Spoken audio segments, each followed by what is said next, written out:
Shalom mtu wa Mungu. Leo tena nikuletee habari za neno la Mungu kwenye kipindi chetu hiki, na tutakuwa tunaendelea nacho cha kuendelea kujifunza kwa habari za siri za ufalme wa Mungu. Leo nataka tuongelee kwa habari ya waweza kujuaje huyu mtu anaongozwa na mapepo au na nguvu ya Mungu.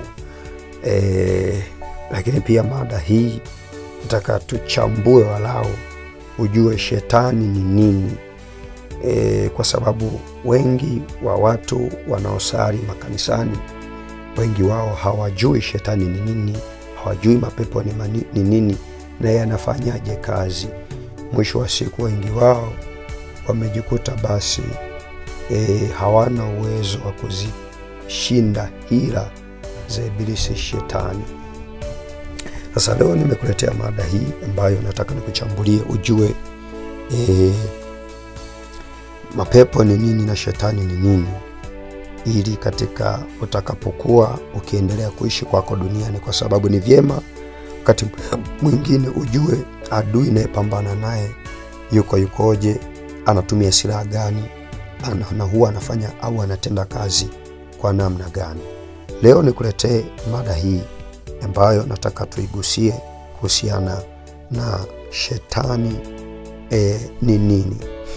Hapo ulipo, shika Biblia yako, shika daftari lako, shika peni yako, anza kuandika taratibu maandiko haya ambayo nitakuwa nikiyasoma. Kwanza kabisa nataka nikuchambulie au nikupe namna nyepesi umjue shetani ni nani na mapepo ni nini na huwa yanafanya kazi kwa sura gani. Kwanza kabisa nikwambie kuwa mapepo ni kuchanganyikiwa au kuwa na mtazamo dhaifu. Nirudie tena, mapepo ni au shetani ni kuchanganyikiwa au kuwa na mtazamo dhaifu usioendana na mpango na makusudi ya Mungu. Narudia tena, mapepo ni kuchanganyikiwa au kuwa na mtazamo dhaifu wa kuyatazama mambo tofauti na mtazamo wa kimungu. Ni kwamba shetani sio lijitu lenye mapembe kama hizi picha unazoziona, ambazo unaziona ziko kama hivi. Unazoziona hizi picha wanaonyesha majitu fulani hivi. Huyu inawezekana ndo wengi wametafsiri huyu, haya ndo shetani, huyu ndo mapepo. Sasa swali linakuja, yanakaa wapi? Kama ndio haya, yanakaa wapi na yanafanyaje kazi? Mimi nachotaka nikwambie ni kwamba kwa mujibu wa Biblia inajaribu kututambulisha kwamba msimpe ibilisi shetani nafasi, na kama tusimpe ibilisi shetani nafasi, lazima ujue tunampa wapi hiyo nafasi na tunawezaje tukazuia tusimpe nafasi huyo ibilisi shetani. Nikuchambulie katika vitabu vya Biblia hapa, nikuonyeshe shetani ni nini. Katika Mathayo sura ile ya 16, sura ya 16 kusomea hapa kuanzia mstari wa 21. Sikiliza hii 21, anasema, tangu wakati huo Yesu alianza kuwaonya wanafunzi wake ya kwamba imempasa kwenda Yerusalemu kupata mateso mengi kwa wazee na wakuu wa makuhani na waandishi na kuuawa, na siku ya tatu atafufuka. Mstari wa 22 anasema, Petro akamchukua akaanza kumkemea akisema, hasha Bwana, hayo hayata kukupata.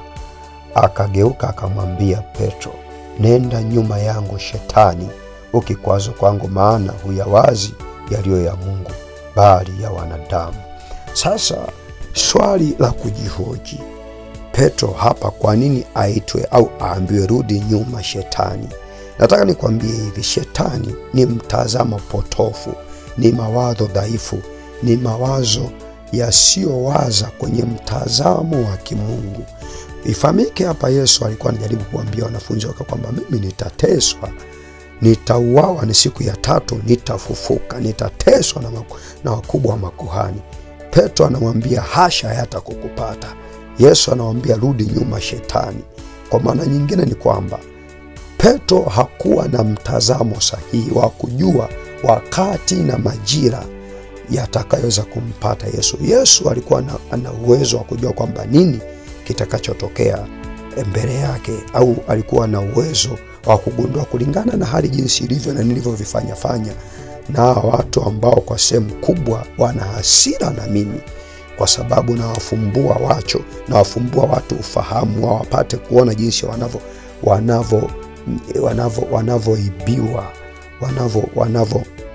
wanavyoibiwa sadaka kwa kuombewa maombi ya kwamba si Mungu atatoa matatizo yenu.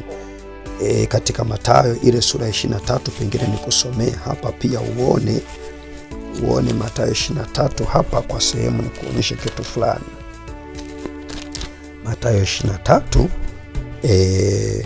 nikusomee kwa sehemu tu kidogo hapa, kusomea tu kwa kidogo tu hapa, mstari wa 13 asema ole wenu.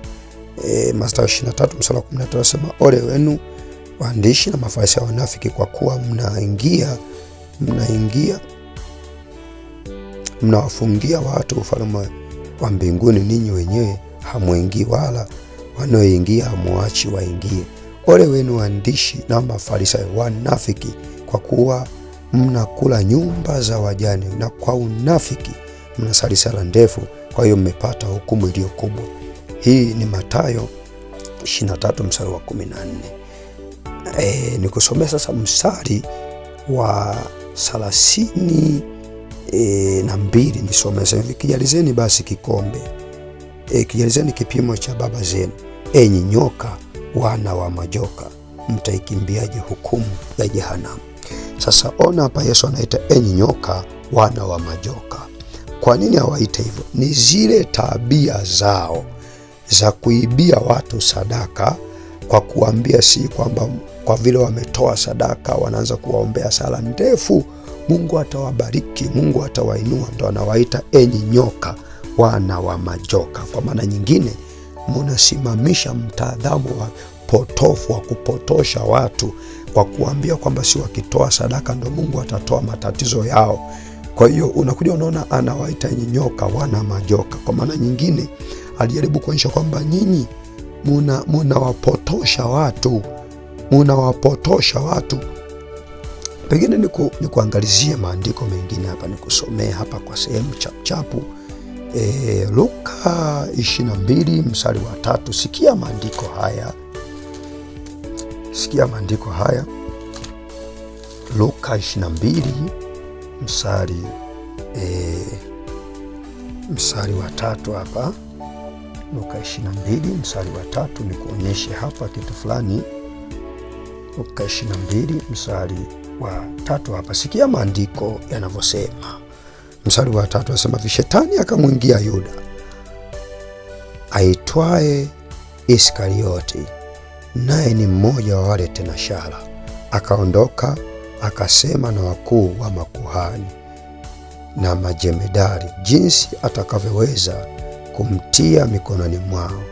Wakafurahi, wakapatana naye kumpa fedha, akakubali, akitafuta nafasi ya kumsaliti kwao pasipokuwepo mkutano.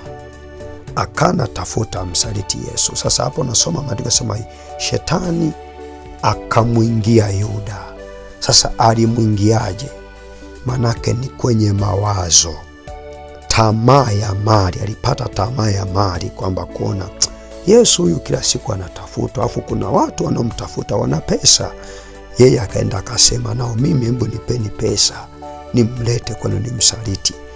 Nataka nikwambie, Shetani ni mawazo, ni mtazamo potofu wa kuto kuyatazama mambo sawa sawa. Bila shaka utakuwa kuna kitu unaanza kuona. Ukisoma Luka ile sura ya 4 kuanzia mstari wa 1, utasoma maandiko yanasema hivi kwamba Yesu akapandishwa na Roho nyikani ili ajaribiwe, na zile siku 40 alikuwa hali chakula. Na katika zile siku alizokuwa hali chakula, wazo lililomjia la kwanza ambalo shetani alijaribu kumletea ni, ikiwa ndiye mwana wa Mungu, liamuru jiwe hili liwe mkate.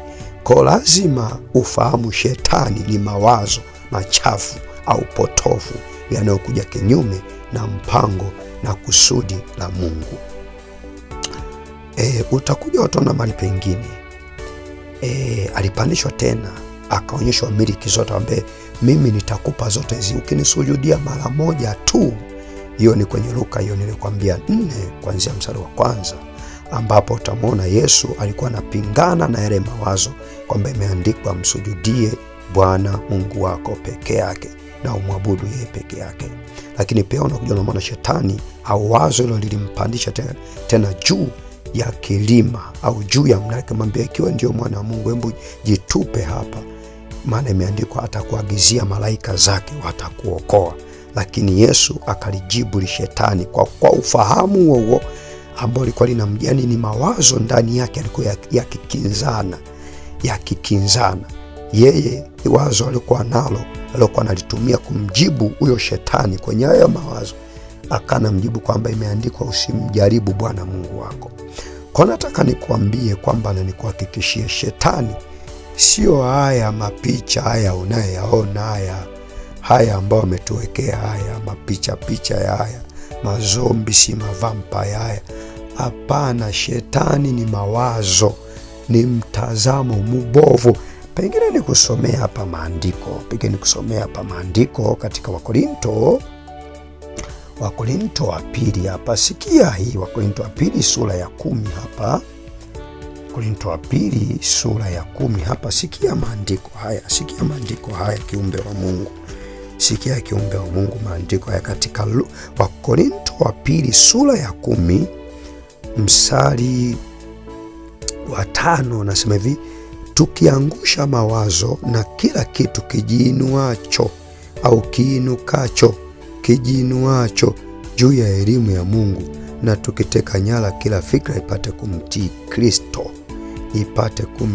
Kristo, tena tukiwa tayari kupatiliza maasi yote, tukitii kutii kwake kutakapotimia. Kwa hapo nakuja unaona tukiangusha mawazo, kila wazo linaloinuka kinyume na elimu ya Mungu. Kwa hiyo Ezekiel aliwahi kuamini kwamba haya mapicha mavampa haya wanaotuonyesha haya ndo kaamini ndo shetani, yaani atakuja na mapembe hivi. Hapana, ni mawazo au mbili yake, kama vile ambavyo Yesu alimwambia Petro, rudi nyuma shetani. Mtu yeyote anayekujia akiwa anakutoa kwenye mtazamo wa kimungu, jua anatumiwa na shetani. Huyo mtu huyo inabidi uangalie maneno yake, kama yanakutoa kwenye mpango na mlengo wa kimungu, jua ndani yake ana mtazamo potofu wa dunia hii, ambayo kwa sehemu kubwa inakokotwa na ibilisi shetani ndani yake, ambao shetani ni amewajaa watu kwenye fikra zao na mitazamo yao. Ukisoma katika Waefeso 4 mstari wa 23 inasema, mstari wa 27 inasema, msimpe ibilisi shetani nafasi. Kwa hiyo kumpa nafasi ni kusikiliza mitazamo mibovu, mitazamo potofu. Hutakiwi kumsikiliza, utakuwa kumpinga, kataa mawazo ambayo utakuwa unaletewa na watu kwamba bwana, ukizini tu Mungu anaweza kukusamehe, imeandikwa uwe mwaminifu hata kufa. Si kwamba sisi hatujakamilika, sisi wote tumeoza. Yako maandiko yanasema mtakuwa wakamilifu kama Baba yenu wa mbinguni alivyo mkamilifu. Lakini pia katika Ufunuo ile sura ya 2 mstari wa 10 inasema kwamba uwe mwaminifu hata kufa. Ukiweza hivyo, hapo ndo umempinga shetani, umemkataa shetani. Natumai kuna kitu utakuwa umejengwa nacho. Usisahau subscribe, lakini pia kaendelea kufuatia vipindi vyetu hivi. Namba zangu za simu hizo hapo. Mimi ni mwalimu wako Yoram Changala, ambaye ninazidi kukuletea vipindi hivi siku hata siku. Kwa leo acha tuishie hapa. Kwa wewe utakayehitaji ushauri wowote, kujengwa kwa namna yoyote, usisite, mtafute kwa namba zangu hizi hapa kwa njia ya WhatsApp. Neema ya Kristo Yesu iwe pamoja nawe. Amen.